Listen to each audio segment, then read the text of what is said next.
Jock Journal Radio. Jock Journal Radio brings you NFL Talk Late Night. Just two hardcore fans talking football after their kids have gone to bed, and they invite you to join our conversation. If there's a hot topic or even a cold topic, these chumps will be drawing it up every night. So leave those nudie sites alone and call us. And if you're lucky, they might give you my number. NFL Talk Late Night from Jock Journal Radio. All right, Jock Stars out there in Radio Land, we're glad to have you here on this Monday, January 11th, with, yes, the college football series going on. I know I can't compete with that. I know it's going to be far too difficult for all you Jock Stars out there to tune into us when that is going on in the background. But for those who are listening, we appreciate it. I'm Nash, and it looks like Matt hasn't quite got on yet. So we'll go ahead and bring in Matt here in just a second. Let's hope that hope everything's okay in Matt's world. But let's see.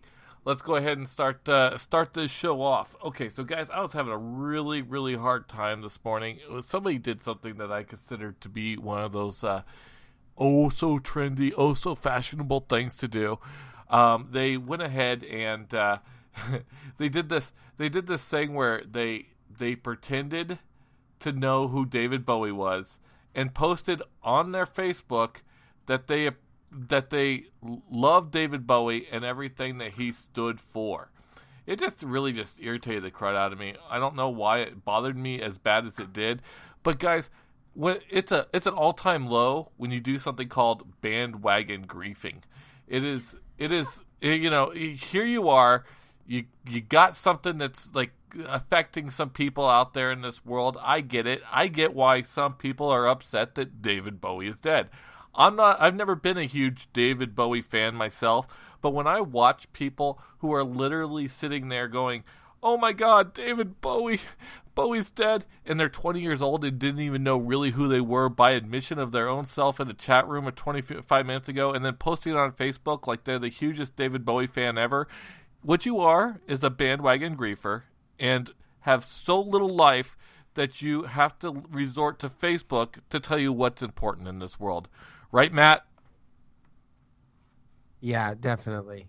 Glad to be here with you guys. Sorry about that. I'm just retarded. That's okay. That's all right. One thing that, I've noticed, everyone is a bandwagon griever. Everybody. Look, I'm sorry. It doesn't matter if you're David Bowie or you're the guy at the office. Everyone. The minute someone passes away, it's like, oh, that guy was such a good guy. He did this. And it's like, no. I saw you take $1 from him and laugh the other day as you made fun of him with 2 coworkers. Now the guy's gone and you're like, oh, he's such a good guy. Everyone's a bandwagon griever. The minute someone's gone, it's like, this guy was amazing. In reality, you didn't care about him 10 minutes ago until you found out he had passed away. It's sad. Yeah, and you know, some of the biggest ones out there, especially Facebook. Facebook does this to everybody, right? I forget even his name. He was that irrelevant to me. But the guy from the Fast and the Furious things, Paul Walker, right? I mean, I get that he was a great guy. No, nice don't guy. Do this. No, don't I'm do serious. This. I'm serious. Come on, don't dig yourself a hole. Paul Walker was the man. He was a great guy. From all I've heard of him on Facebook and all the great things that he's done through Facebook, but he was never one of those actors where I was like, oh, God, man, he's so good. To me, he was nothing more than a young version of Keanu Reeves and just couldn't act. And it bothered me to watch everybody just be like, wow, a loss of another great actor. And I was like, do you even know what acting is? He's a model more than he is an actor. Come on. And then, okay, so he's a nice guy. And I get that. Cool. Great. Awesome. More power to you. High five, bro. But, dude, he's not really, I mean, he's never really impacted my life except for those, you know, god-awful, way too unrealistic movies, you know? I'm going to let you just dig yourself a blasphemous hole here. You go right ahead. Well, I tried to do my intro a few minutes or ago, David Bowie. You weren't there, so let's do it now. I'm Nash. And I'm Matt. And you're listening to NFL Talk. So let's go straight to that good old time that everybody enjoys, that good old shock the jock question that makes people think. Let's go to shock the jock. So now that one of these asshats has nerve damage from the shock the jock, we play a little differently. They have a question, so surprise them with your answer. You could win money if it's shocking enough.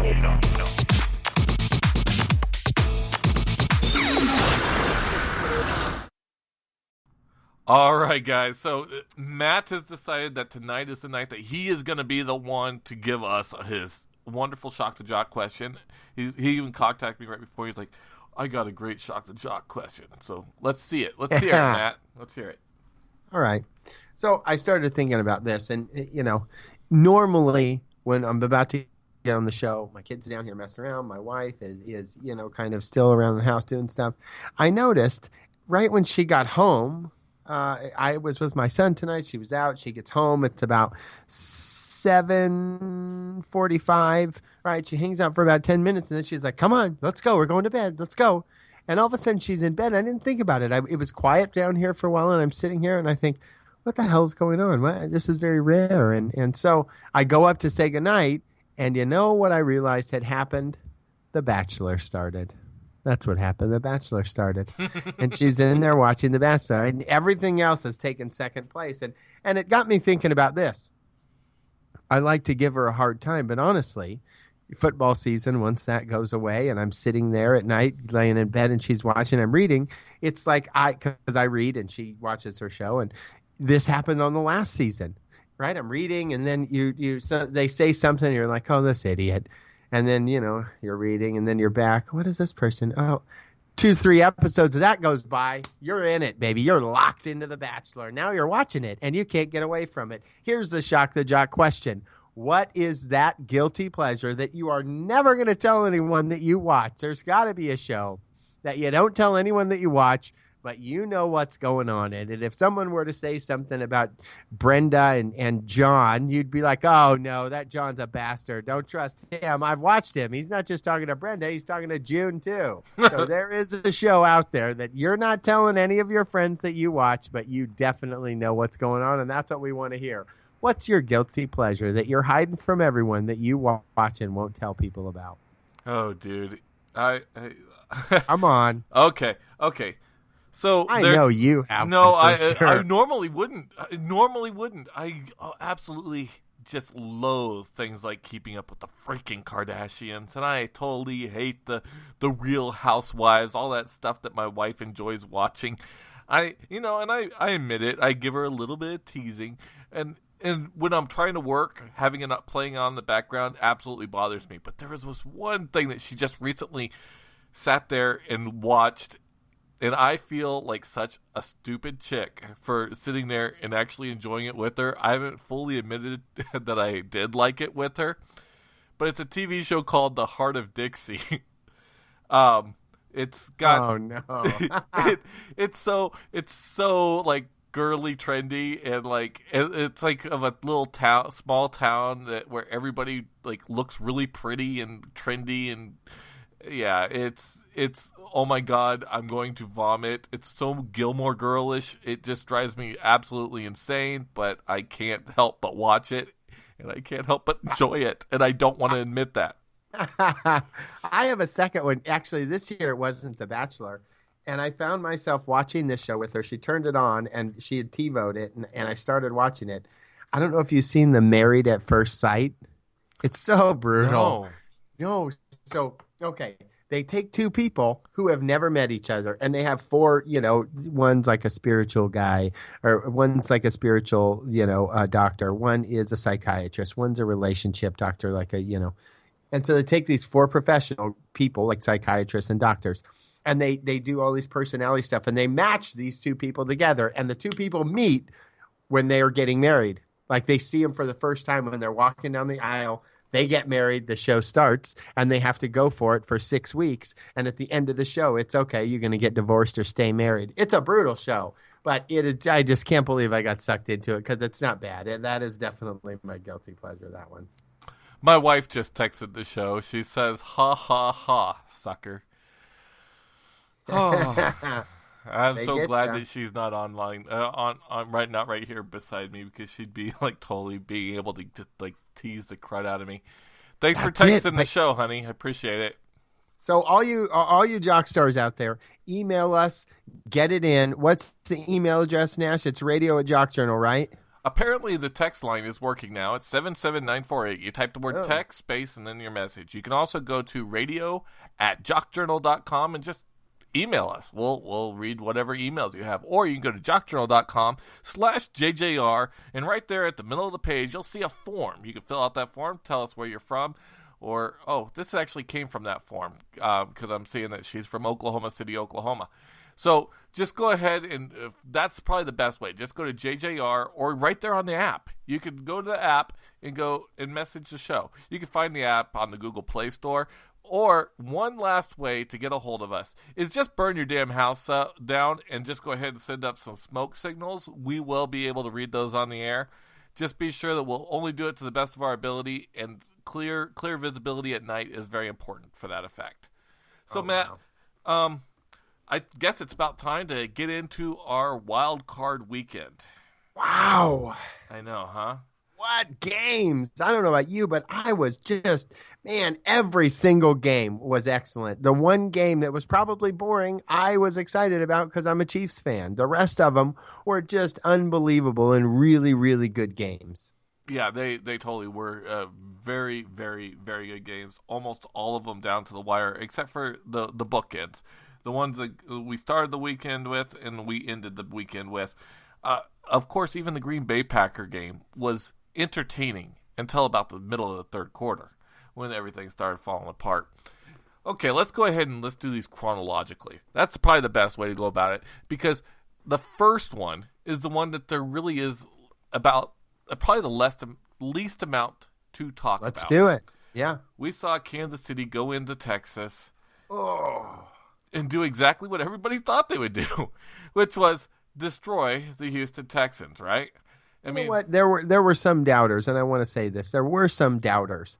And here's the thing that you being one of them, even though you thought they might win, you were quite a doubter. And I just want to say this. This streak was no fluke. This defense is no fluke either.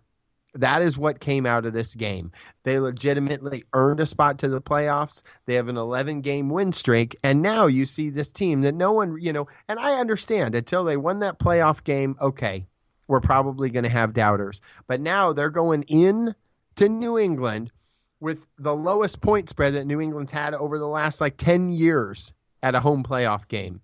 So now Kansas City's defense is getting some legitimate respect, and I think they make a real game out of that. No, I could honestly see, that Kansas City in the future is going to be a legitimate contender. That's nowhere near the question. The question is why the hell didn't they put Brian Hoyer on the bench at any point in this game? It was almost as if they wanted to show the rest of the world that they needed a quarterback. It was very embarrassing. That defense of the Texans is formidable. Even though the Chiefs were able to put 30 points on them, the reason that happened was because that offense couldn't stay on the field. It was like 3 and out, 3 and out, 3 and out, 3 and out. There was nothing to it. Now, granted, you didn't give that defense much of a chance. No, you didn't. You basically wore them out. In fact, you know what? Arnold Schwarzenegger had something to say about it. Let's go ahead and play Arnold. Hey, JJ, you and the Texans, remember one thing. You didn't lose today. I'll tell you why. Because losers stay down. And I know you and the Texans, you always get up. That's why you're winners, and you always will be winners. So get going again, get up, put some fire into this team, and march forward. Hasta la vista, baby.